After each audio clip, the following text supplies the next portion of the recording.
Merci quand même que j'ai ce patron, même s'il est exaspérant. Merci que j'ai ces responsabilités, même si c'est difficile. Merci. Aval, aujourd'hui, je veux autre chose. Aujourd'hui, je voudrais une plus grande masquerade. Je voudrais gagner un peu plus d'argent. Je voudrais avoir dans un environnement qui me convient plus. Je voudrais que ce soit plus proche de la maison. Je voudrais...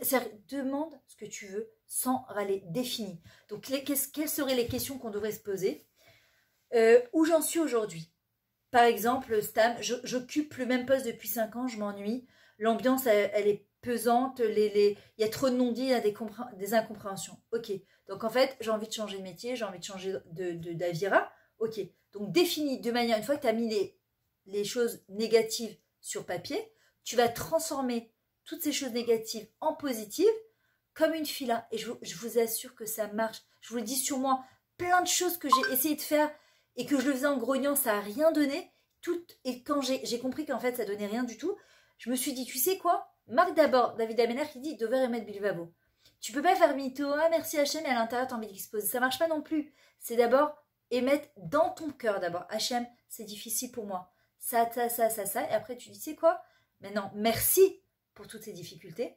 Et merci que ça va changer. Donc, qu'est-ce que je veux maintenant? Et je définis. Et je liste. Tac, tac, tac, tac, tac.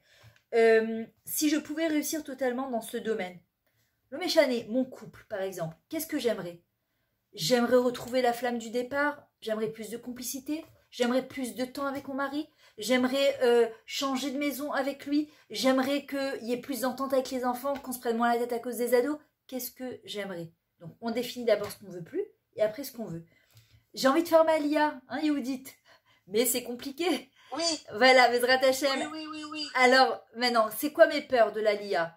Est-ce que c'est un problème d'argent? Est-ce que c'est un problème de santé? Est-ce que c'est un problème de coupe à trop libre? Est-ce que c'est... Je définis tout ce que j'ai peur. Et ensuite, je prends un papier et je dis ok. Alors Hachem, voilà ce que j'aimerais pour faire mon alia. J'ai besoin de tac, tac, tac, tac, et tu listes. T'as un enfant qui est dur. Moi, je me rappelle mon fils qui a 21 ans aujourd'hui, au Hachem. Et Esther, elle le connaît d'ailleurs, je sais pas si elle est encore ici. Mais ouais, Esther, elle est encore là. Et ben, je me souviens... Voilà, je me souviens, vous savez même pas ce qu'il m'a fait. Il m'en a fait voir de toutes les couleurs, mais vraiment. Mais je me rappelle au début, j'arrêtais pas de grogner Hachem. Mais je connaissais pas ce caractère, je savais même pas comment on composait avec un gosse pareil, quoi. C'était, je me disais, mais qu'est-ce que j'ai fait au bon Dieu? Ribonoché, on dit, c'est à votre Siman Abanim. Comme tu t'es comporté avec tes parents, tes enfants se comportent avec toi. J'étais super gentille avec mes parents. Pourquoi je dois mériter un gosse comme... Mais vraiment. Et je grogne, et vas-y que je grogne. Et un jour, je me suis dit, mais Myriam, t'attends quoi, Chazé T'attends quoi pour arrêter de grogner? Moi, je me suis dit, qu'est-ce qu'il y a? T'as un doute que Hachem, il t'a donné un enfant, que t'es capable de t'occuper. De grogner, ça va faire quelque chose. L'enfant, il le ressent. Donc, il va être au reflet de ce que tu es en train de lui dire. T'es insupportable, t'es insupportable. Eh bien, il va être insupportable. Et j'ai commencé à changer. J'ai commencé à dire, Hachem, merci pour ce gosse extraordinaire. Je le ressentais pas du tout, hein, honnêtement. Merci, il est génial, il est magnifique, il est merveilleux. C'est une Neshama Théora. Maintenant, dans ma tête, je me dis, ouais, Neshama Théora, ouais, il est extraordinaire, ouais, c'est un grand sadique. Mais vraiment, d'ailleurs, il a appelé dans mon portable un Hatzadik. Et ben un jour, vous savez ce qui s'est passé? À force de le répéter, on dirait que c'est comme la Simone, il est tombé. Tu te rappelles les cabines téléphoniques en Israël avec le petit rond, la Simone, tu rentrais, parfois ça bloquait, d'un coup, ploup, comme ça, ben, la même chose. D'un coup, je me suis dit, mais pourquoi t'as un doute, toi? Pourquoi tu crois que c'est ton enfant? C'est celui d'Akadash Baruch Hu. Il te l'a donné, tu crois que tu as un doute par rapport à ce qu'Hachem il t'a donné? Oui, bien sûr, cette Neshama, c'est une Neshama Théora. Mais bien sûr, tu es en train de voir la graine pourrie. T'as pas vu l'arbre qui va devenir. Et j'ai commencé à lui dire, tu sais mon fils, t'es extraordinaire, t'as un potentiel de fou. Toi, tu vas devenir, t'as un manig. Parce que vraiment, c'est un manig. Mais j'y croyais pas au début. Mais à force de le répéter, j'ai fini vraiment par le croire.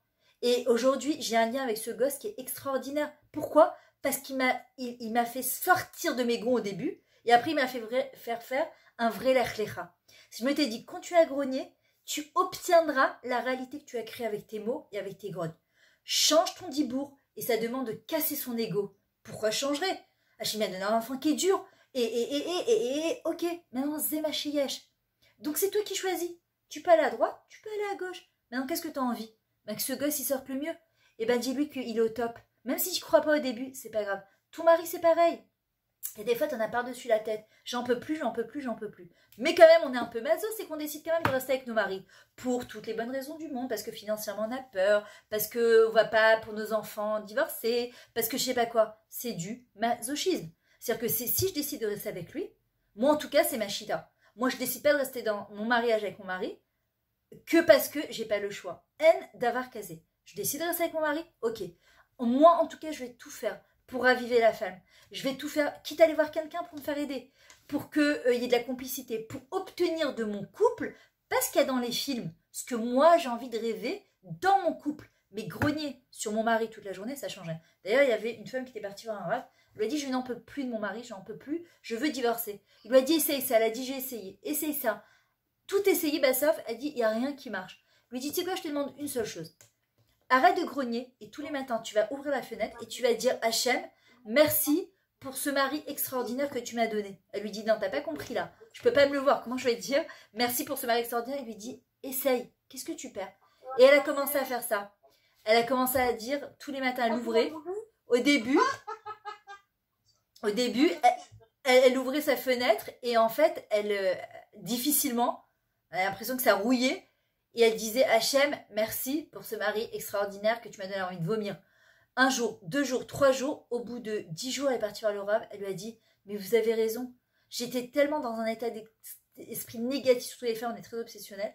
On voit que ce qui va pas, qu'à force de dire, il est pas bien, il est pas bien, il est pas bien, et ben je voyais que ce qui avait pas bien. Et à force de me dire, il est extraordinaire, ben Hachem, Poké, Achivrim, il m'a ouvert mes yeux. D'un coup, je me suis dit, mais il est vraiment incroyable. Et plus tu vois ce qui est incroyable chez ton prochain, et bien plus Hachem, il va te montrer ce qui est incroyable. Et la personne, elle va devenir incroyable. En commençant par soi. Si je grogne toute la journée en disant je suis nulle, je suis bête, je suis pas bien, ben, il faut pas que je m'étonne s'il ne sort rien du tout de moi. Un arbre, l'homme, il a été comparé à des champs. Un arbre, pour qu'il puisse pousser, il faut l'arroser. Avec beaucoup d'amour, avec beaucoup de tendresse, avec beaucoup de patience, avec beaucoup de émouna. D'accord? Il faut lui mettre un tuteur de temps en temps pour le relever. Mais si le raklaï, l'agriculteur, quand il arrose cet arbre-là, il n'y croit pas, il regarde, il dit, hein, quand est-ce que tu vas pousser? Il lui met un coup de pied, hein,